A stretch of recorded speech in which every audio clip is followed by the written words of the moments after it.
Welcome my dudes, and welcome to a new SPELLBREAK video. My name is Old School Kekistani, and today we're going to be looking into the Gauntlets of SPELLBREAK.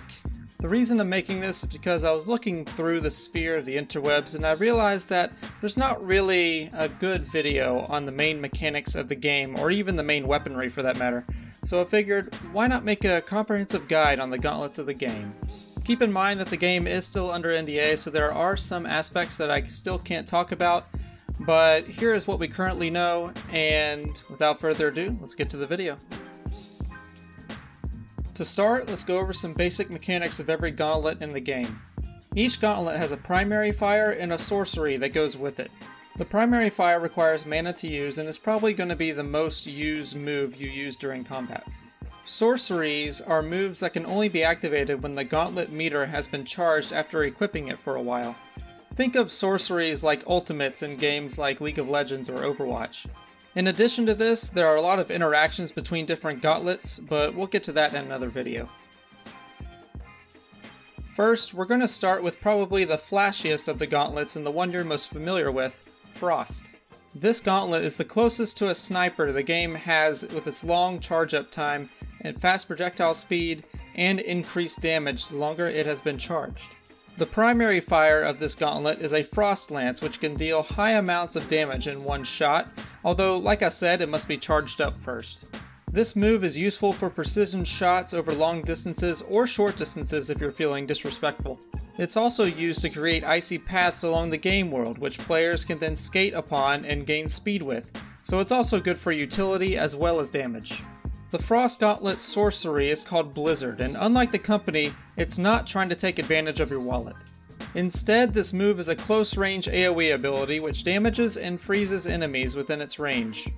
It is unknown whether or not this affects enemies above or below the caster, but when used in the right circumstances, I can definitely see this move being used as a way to effectively finish enemies with a combo into another gauntlet, or even a fully charged Frost Lance if you're quick enough. Overall, the Frost Gauntlet is a staple of SPELLBREAK, and I can definitely see it being used a lot regardless of the classes people are running. Next, let's go over the Fire Gauntlet. If you've ever mained Pharah in Overwatch, or you have fond memories of being that one guy in Modern Warfare 2 who always ruined a perfect chopper gunner run with an RPG and some danger close, then this is the gauntlet for you. The damage this gauntlet deals is on the higher end compared to most gauntlets, and it has a pretty fast cast time as well. The primary fire is exactly how you'd expect. The caster shoots a fireball at the target, which has a small AoE if the target is close to where the fireball lands.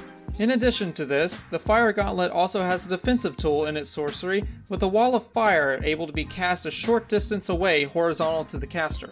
Already, I can see this being useful to keep certain distance in a certain area in close quarters combat, as well as providing a barrier to better escape from engagements.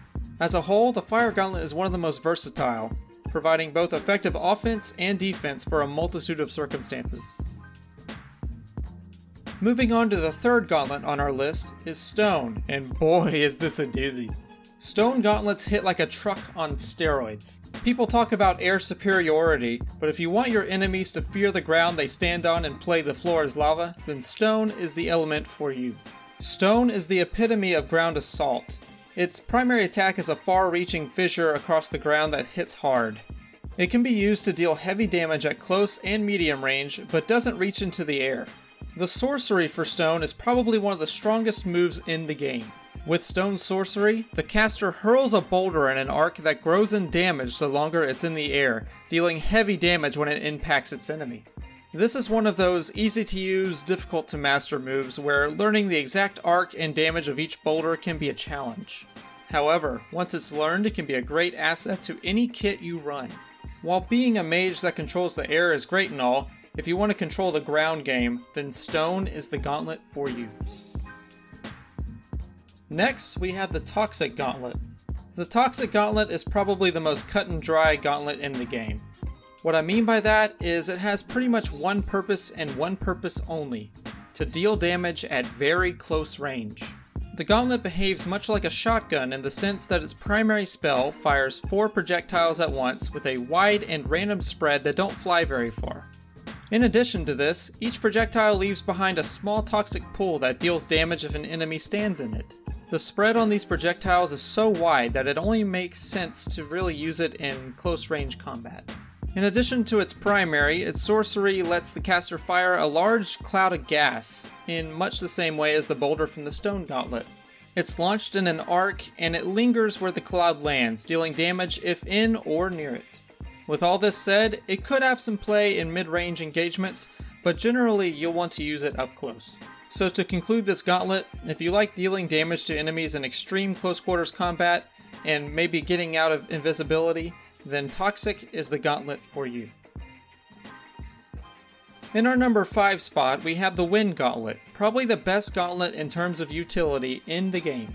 This gauntlet doesn't look like it can do much in the way of damage, but its other uses make it one to keep on hand. Its primary shot is a gust of wind that takes a while to cast, but once the first shot is cast, you can rapid fire other gusts of wind until your mana runs out. The most widely applicable part of this gauntlet though is its verticality. By shooting a gust of wind at the ground, you can launch yourself in the air, allowing for very interesting maneuverability options and positioning strategies. In order to understand how it works, just picture going back to the days of Halo 3 and grenade jumping. That's pretty much it in a nutshell. The sorcery of the Wind Gauntlet summons a whirlwind where the caster is pointing for a short time. This whirlwind is mainly used to deal damage over time, but another use for it is launching yourself into the air for an aerial assault on your enemy. In a broad sense, the whirlwind can combo into a number of spell interactions, but we'll discuss that in another video. Basically, with the Wind Gauntlet, you're looking at the best gauntlet in the game for vertical mobility and overall utility. I anticipate we'll see many players running Wind for that purpose alone. Lastly on our list is the Electric Gauntlet.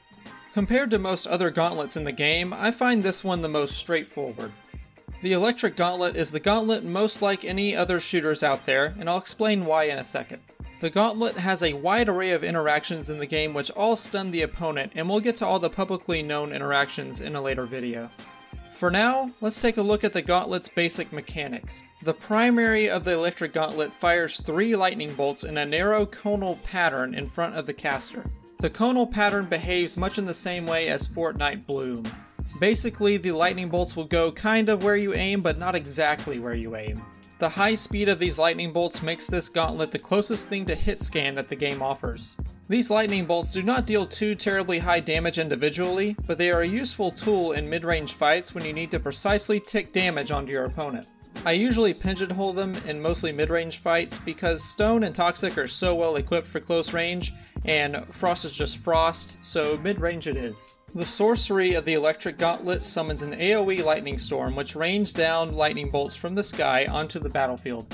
If an enemy is unlucky enough to get caught in your lightning storm, they will be stunned for a short time.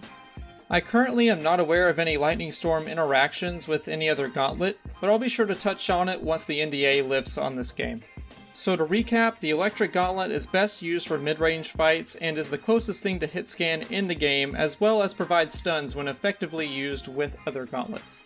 Alright guys, that's been my Gauntlet guide, so thank you all for watching all the way to the end. If you enjoyed this kind of SPELLBREAK content, please consider subscribing to the channel, and if you liked the video, be sure to leave a like and a comment if you have questions or anything to add to the discussion of the gauntlets of SPELLBREAK. Again, I can't post any original gameplay of SPELLBREAK yet due to the NDA, but I did do my best to break down what we currently know about the gauntlets from the officially released content by Proletariat in the description below. Also, if you'd like to see gameplay of SPELLBREAK by me whenever the NDA is lifted, please consider giving me a follow on Twitch at twitch.tv/oskakistani. And if you would like to chat with me or join the community, please join the Discord and follow me on Twitter. Again, all links are in the description. So guys, thank you all for watching, and I'll see you all next time. Bye everybody!